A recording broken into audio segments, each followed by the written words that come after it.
सर्वप्रमुख कवि बिहारी। बिहारी के विषय में अक्सर जो सवाल परीक्षाओं में पूछा जाता है वो बिहारी के काव्य में भक्ति, नीति और श्रृंगार की त्रिवेणी प्रवाहित हुई है, या इसी के समानांतर जो सवाल अक्सर परीक्षाओं में पूछा जाता है वो है बिहारी की बहुज्ञता को लेकर। तो हम समग्रता में आज बिहारी की बहुज्ञता पर बात करेंगे। सबसे पहले हम बात करते हैं श्रृंगार की। बिहारी मूलतः श्रृंगारी कवि है। सामंतीय परिवेश में कवि भी दरबार को अलंकृत करता था। अपने विशिष्ट ग्राहक की अभिरुचियों के अनुसार कवि भोगपरक भौतिकता की केंद्रीय विषय वस्तु नारी सौंदर्य का वर्णन करते हैं। उनका प्रेम भौतिक धरातल से ऊपर नहीं उठ पाता। उनके प्रेम का मुख्य प्रेरक तत्व है शरीरी सौंदर्य। बिहारी ने संयोग श्रृंगार के विविध पक्षों का मनोयोग पूर्वक वर्णन किया है। नक्शिख वर्णन, नायक नायिका भेद, प्रेम प्रसंग की विभिन्न स्थितियाँ, हास परिहास आदि उनके श्रृंगार वर्णन में समाहित है। नायिका की सहज चेष्टाएं अनुभाव बनकर भाव दीप्त कर देती हैं। उदाहरण के लिए देखिए कि बतरस लालच लाल की मुरली धरी लुकाय, सोह करे बहुनु हंसे देन कहे नटी जाए। इसी प्रकार इस दोहे में भी नायिका के अनुभवों का सशक्त संप्रेषण द्रष्टव्य है। कहत नटत रीझत खीजत मिलत खिलत लजियात, भरे भवन में करत है नैनन ही सो बात। संयोग चित्रण में नायक नायिका की मनोरम झांकियां मिलती हैं।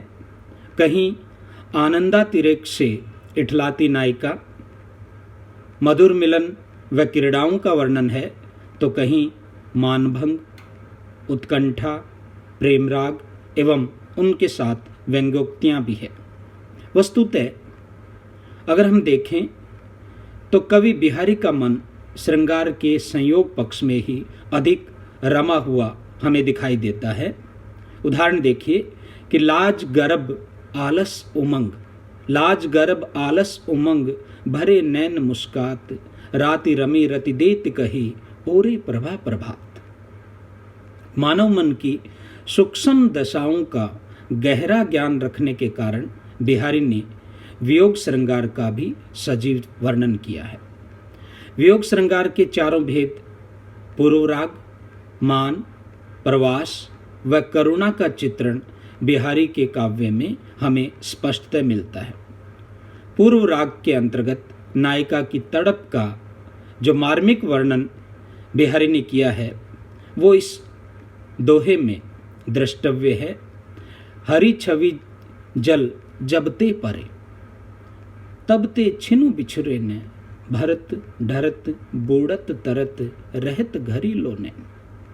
नायिका अपने प्रवासी प्रियतम को पत्र लिखने बैठती है, पर भावनाओं के आवेग में वो लिख नहीं पाती, और तब नायक के प्रति नायिका का जो विश्वास है उस विश्वास को वह मार्मिकता के साथ अभिव्यक्त कर देती हैं।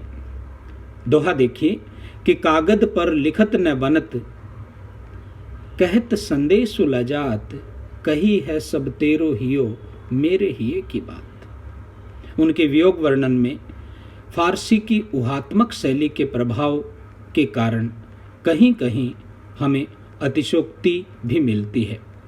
उदाहरण देखिए कि इत आवती चली जात उत, इत आवती चली जात उत, चली छसा तक हाथ, चढ़ी हिंडोरे पे रहे, लगी उसासनो साथ। अगर हम बिहारी के श्रृंगार के दोनों पक्ष देखें, संयोग और वियोग, तो उनके श्रृंगार के विषय में समग्रतः कहा जा सकता है कि बिहारी ने सामंतीय प्रवृत्ति एवं दरबारी संस्कृति, ये दोनों रीतिकाल के सर्व प्रमुख लक्षणों में से एक हैं सामंतीय प्रवृत्ति व दरबारी संस्कृति। उसी के अनुरूप उनका श्रृंगार वर्णन हमें मिलता है। शारीरिक सौंदर्य एवं शास्त्रीय दृष्टि से उनका यह श्रृंगार वर्णन बहुत ही व्यापक एवं उत्कृष्ट है और इसीलिए बिहारी के संदर्भ में कहा जाता है कि जो कोई रस रीति को समझा चाहे सार, पढ़े बिहारी सत सही कविता को श्रृंगार। अगर कोई श्रृंगार में या रस की रीति में पारंगत होना चाहता है तो बिहारी ने श्रृंगार के दोनों पक्षों, यद्यपि उनका मन श्रृंगार के संयोग पक्ष में ही अधिक रमा है, उनका वियोग पक्ष है वो फारसी की ऊहात्मक शैली के कारण कहीं कहीं अतिशोक्ति या अतिशोक्ति से भी आगे बढ़ा हुआ हमें दिखाई देता है, लेकिन फिर भी श्रृंगार के संयोग पक्ष पर उनकी गहरी पकड़ हमें दिखाई देती है और इसीलिए उनके विषय में सबने कहा है कि जो कोई रस रीति को समझा चाहे सार, पढ़े बिहारी सत सही कविता को श्रृंगार। अगर हम बिहारी के श्रृंगार के बाद हम भक्ति भावना देखें, क्योंकि प्रश्न है वो उनकी समग्रता पर है, बिहारी की बहुज्ञता पर है, तो यदि हम भक्ति भावना की बात करें तो बिहारी निम्बार्क संप्रदाय में दीक्षित थे। अतः उन्होंने राधा और कृष्ण के युगल स्वरूप में भी विशेषतः राधा की उपासना पर बल दिया है और इसीलिए अपने ग्रंथ की शुरुआत में उन्होंने लिखा है, बिहारी सतसई का जो आरंभिक पद है उसमें उन्होंने लिखा है कि मेरी भव बाधा हरो राधा नागरी सोई, मेरी भव बाधा हरो राधा नागरी सोई, जातन की झाई परे श्याम हरित दुति होई। रीतिकाल की अतिशय श्रृंगारिकता, क्योंकि रीतिकाल को विभिन्न विद्वानों ने श्रृंगार काल या अलंकृत काल भी कहा है और श्रृंगार रीतिकाल का सर्व प्रमुख विशेषता है। तो इसीलिए रीतिकाल की अतिशय श्रृंगारिकता व भोग में डूबा कवि जब यह लोक के साथ परलौकिकता के भय से भक्ति की ओर उन्मुख होता है, लेकिन वह भक्ति की ओर उन्मुख तो होता है लेकिन श्रृंगारिकता के प्रति उनका जो मोह है वो मोह बना रहता है और भक्ति के पदों में भी हमें श्रृंगारिकता के लक्षण दिखाई देते हैं। जैसे एक दोहा है, आप देखिए कि शीश मुकुट कटिका छिनी, शीश मुकुट कटिका छिनी, कर मुरली उर्माल, यही बानक मो मन सदा बसो बिहारी लाल। बिहारी ने अपने आराध्य को सख्य भाव के अनुसार मधुर उपालंब भी दिए हैं। उदाहरण के लिए आप देखिए कि कब को टेरत दीन रट, होत न श्याम सहाई, तुमहु लागे जगत गुरु जग नायक जगबाई। ये बिहारी ही कह सकते थे। बिहारी ने अपने भक्ति के पदों में जो मन की पवित्रता है, जो सभी भक्ति है उस भक्ति का जो मूल है मन की पवित्रता, उस पर उन्होंने बल दिया है और भक्तिकालीन कवियों के अनुसार जो बाहरी आडंबर है उन आडंबरों का बिहारी ने भी विरोध किया है। उनका एक पद है कि जप माला छापा तिलक, जप माला छापा तिलक, सरे ने एको काम, मन कांचे नाचे वृथा, सांचे राचे राम।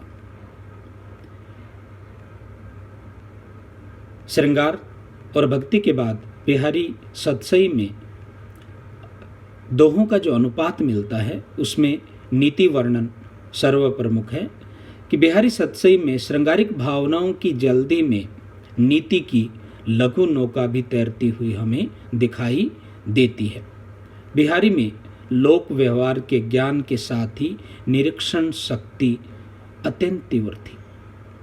उन्होंने दुर्जनों को सम्मान प्राप्त करते देखा और न केवल देखा बल्कि समय की परिवर्तनशीलता है उस परिवर्तनशीलता पर उन्होंने व्यंग्य भी किया है। उदाहरण देखिए कि बसे बुराई जासु तन ताही को सम्मान, बसे बुराई जासु तन ताही को सम्मान, भलो भलो कही छोड़िए खोटे ग्रह जपदा। इसी प्रकार धन दौलत के नशे का जो प्रभावकारी चित्रण है वो बिहारी सतसई में मिलता है कि कनक कनक ते सो गुनी मादकता अधिकाय या पाए बोराय नर वा खाए बोराय। बिहारी में श्रृंगार, भक्ति और नीति के साथ साथ, क्योंकि वो बहुश्रुत थे, बहुज्ञ थे और उनके ज्ञान का क्षेत्र है वो विविध था, जीवनानुभव थे वो विविध थे, इसीलिए बिहारी ने विविध विषयों पर अपनी बात रखी है। जैसे कुछ उदाहरण मैं यहाँ प्रस्तुत करता हूँ कि अगर हम गणित की बात करें, गणित की जानकारी बिहारी को थी और ये जो दोहा है वो दोहा इस जानकारी को उद्धृत करता हुआ दोहा है कि कहत सबे बेंदी दिए आंक 10 गुण होत, कहत सबे बेंदी दिए आंक 10 गुण होतु, तिये लीलार बेंदी दिए अगिनतु बढ़तु उदोतु। यद्यपि दोहा श्रृंगार का है लेकिन उनके गणित के ज्ञान को भी अभिव्यक्त करता है। इसी तरीके से ज्योतिष का, इससे बेहतर दोहा नहीं मिलेगा। ये श्रृंगार का और श्रृंगार के साथ उनके ज्योतिष ज्ञान